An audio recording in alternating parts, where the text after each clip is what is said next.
오늘의 첫 번째 주도 섹터 열어주시죠. 오늘의 첫 번째 주도 섹터는요. 원격과 비대면 진료 쪽을 한번 보겠습니다. 자, 어깨춤 으쓱으쓱 기술력과 사업 역량의 무서운 성장이다라는 주제를 잡아봤는데요. 이쪽 섹터 전문가님 어떻게 보실까요?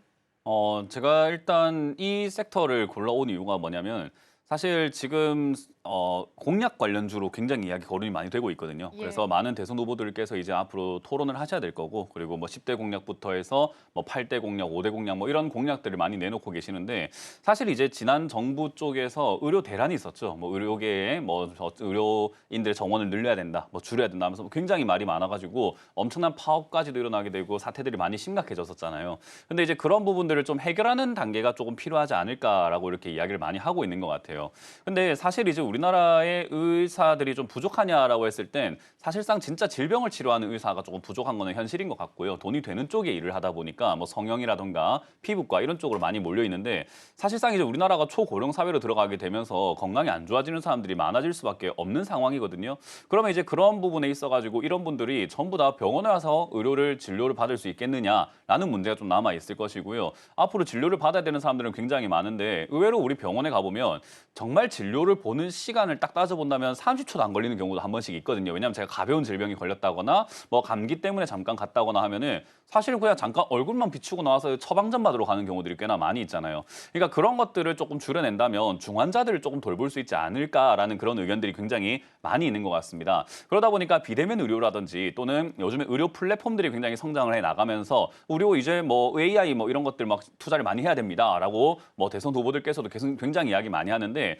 AI가 굉장히 힘을 발휘할 수 있는 곳이 뭐 법 쪽도 있고 뭐 서류 정리라던가 뭐 추론 영역 이런 것들도 분명히 있겠지만, 당연히 헬스케어 의료 쪽으로 우리가 관점을 잡을 수밖에 없다라는 거죠. 그래서 의료 AI를 뭐 도입을 해서 그걸 통해서 뭐 약을 만들기도 하고 뭐 진단을 하기도 하고, 그렇게 된다면은 앞으로 우리 뭐 고령화 사회에 맞춰가지고 헬스케어 산업도 성장을 해 나갈 수 있을 것이다 생각이 들고요. 그런 면에 있어가지고 이제는 좀 비대면으로도 할 수 있는 그런 진료들은 충분히 해야 된다라는 이야기들 논의가 굉장히 많이 되고 있습니다. 그래서 사실 이런 것들이 말이 그렇게 비대면이지 실제로 그렇게 할 수 있을까라는 생각을 좀 하게 되거든요. 근데 지금 우리 뭐 대한민국의 스마트폰 보급률이 어르신들 맨날 그 폴더폰이나 쓰지 스마트폰 쓰실 수 있을까라고 생각을 했는데 이제 쓰시기 시작했죠. 그리고 어떤 어르신들은 저보다 훨씬 더 송금도 잘하시고 QR코드도 잘하시고, 제가 카페에 가가지고 키오스크 아직까지 전 좀 어렵거든요. 근데도 불구하고 어르신들이 나와보소 내가 한번 해볼게요 하면서 막 먼저 하시는 분들도 굉장히 많아요. 그만큼 이제 스마트해지고 있다는 거고, 그런 것들이 원격 의료 진료 이런 쪽으로 넘어가게 된다면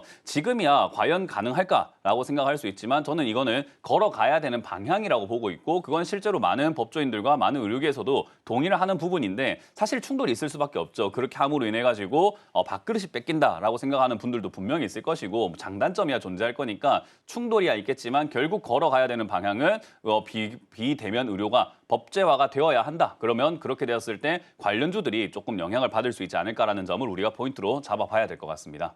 네, 좋습니다. 실제로 이제 이런 공약이 법제화될까가 좀 중요하겠지만 오늘 시장에서는 또 이 이슈가 반영이 되면서 굉장히 많은 종목군들이 또 상승을 나타내고 있습니다. 그래서 우리가 좀 종목적으로 좁혀서 이야기를 해보자면은 이 섹터 내에 있는 기업들 중에서 좀 눈여겨보실 만한 몇몇 기업들이 좀 있으셨을까요? 일단 사실 종목을 제가 이렇게 말씀드리기가 상당히 좀 어려운 문제인 것 같다 생각이 드는 게, 사실상 이제 주식을 해서 종목을 선택을 했을 때 이거 그냥 살펴보세요 하면은 사실 책임감이 되게 없는 거거든요. 아, 그래서 저는 그렇죠. 개인적으로 얼마에 사야 된다, 또 얼마에 팔아야 된다, 이거 굉장히 중요하게 생각을 하는데, 그런 부분에 있어서 다 하나하나 딱 이렇게 알려드려봤자 사실 보시는 분들 입장에서 가져가는데 어려움이 있을 수밖에 없어요. 그러니까 여러분들이 정보를 파악을 하는 게 정말 중요하다 생각을 하고요. 그런 면에서 봤을 때 이제 그 종목 이런 것들을 따로따로 나눠놓고 보는 것보다는 종목에 헬스케어라는 이름이 붙어 있는 종목들이 많이 있습니다. 그리고 무슨 AI 붙어 있는 그런 기업들도 많이 있는데, AI 관련 기업들 중에서 여러분들이 기업 분석에 들어가서 재무제표를 바라보시면요, 그 안에서 의료 쪽이라고 적혀 있는 기업들, 그리고 플랫폼이라고 적혀 있는 기업들이 꽤나 많이 있습니다. 그래서 의료 AI, 의료 플랫폼 AI 이런 쪽으로 엮여 있는 기업들이 굉장히 많이 있어요. 그래서 그런 기업들을 좀 여러분들이 많이 바라보셔야 되지 않을까 생각이 들고요. 더군다나 그리고 아까 말씀드린 헬스케어 이런 쪽으로도 많이 살펴보아야 된다는 게 우리가 무조건 제약, 뭐 의료 이렇게 이야기하면 약만 생각을 하거든요. 근데 약뿐만 아니라 수많은 수술 기기라든지 이런 기기와뿐만 아니라 뭐 케어라든지 그리고 우리 요즘에는 여러분들 홈쇼핑 많이 돌아보시면요. 집에서 의료기기를 사용할 수 있는 그런 시대가 왔잖아요. 그렇기 때문에 그런 의료기기를 파는 기업들도 굉장히 많이 있습니다. 그래서 여러분들이 그런 쪽들을 좀 바라보시는 게 좋겠다 생각이 들어요. 근데 여러분들이 그중에도 내가 정말로 이런 거 종목을 막 정하기가 너무 어려운 것 같다 생각이 든다면 사실상 셀트리온이라든지 셀트리온 제약과 같은 대형주로 바라보시는 것이 가장 좋다고 생각이 들고요. 의료 AI 쪽이라든가 의료 데이터, 의료기기 이런 쪽들을 제가 여러분들이 종목을 고르기가 좀 어려울 거라고 생각을 하는 이유는 딱 하나가 있습니다. 실적이 잘 안 나와요. 왜냐하면 미래를 바라봐야 되는 시장이다 보니까 투자를 많이 하고 있거든요. 그래서 실적이 없는 상태에서 상장이 되어 있고 그 기술력 하나만으로 인정을 받고 올라와 있는 기업들이 굉장히 많아요. 그래서 저는 여러분들에게 그냥 힌트를 드린다면은 헬스케어란 이름이 붙어 있는 기업 중에서 영업이익이 나오고 있는 기업들을 좀 찾아서 여러분들이 투자를 하신다면 전 나쁘지 않다 봅니다.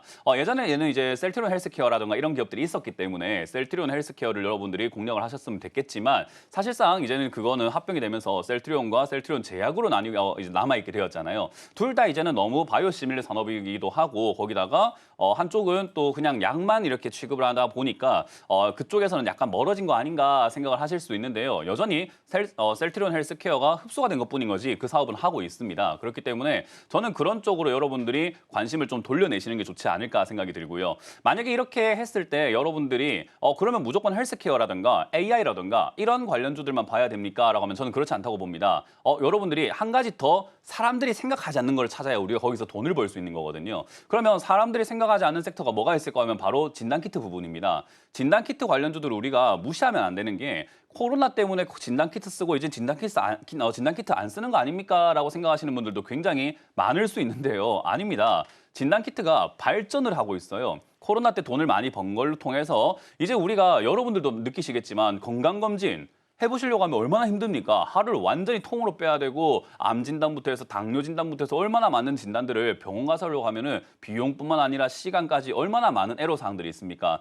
근데 그런 내용들이 여러분들이 해결해 나갈 수 있는 그런 상황들이 나오고 있다는 거죠. 집에서 간편 진단 키트라든가 이런 것들을 통해서 여러분들이 집에서 스스로 내 병을 진단해 볼 수 있다는 거예요. 그렇기 때문에 의료 헬스케어라든가 이런 쪽들이 바로 법제화가 되기 힘들다고 한다면 저는 진단키트 분야부터 바로 시작이 될 수 있다고 보거든요. 그래서 가장 먼저 수혜를 볼 만한 섹터가 어딥니까? 라고 물어본다면 헬스케어, AI, 그건 아직까지 가야 할 길이 그리고 논의해야 될 길이 멀 것 같고요. 진단키트 관련주들은 바로 즉각적으로 움직일 수 있다라고 생각을 합니다. 물론 공약으로는 안 나올 수 있어요. 공약은 직접적으로 의료 비대면을 어떻게 선진화시키겠습니다라는 공약이 나올 거니까요. 하지만 실제로 이제 정책으로 넘어가서 다음 정부가 들어서고 난 다음에는 정책이 논의가 될 때 아마 이런 진단키트 관련주들이 조금 움직일 수 있지 않을까. 그래서 진단키트 관련주 중에서 실적이 조금 괜찮고 그리고 코로나 진단키트만 생산을 하고 있지 않은 기업들 여러분들이 체크를 하셔가지고 미리 선취하는 전략으로 가시는 것이 어떨까라는 조언을 드려보도록 하겠습니다.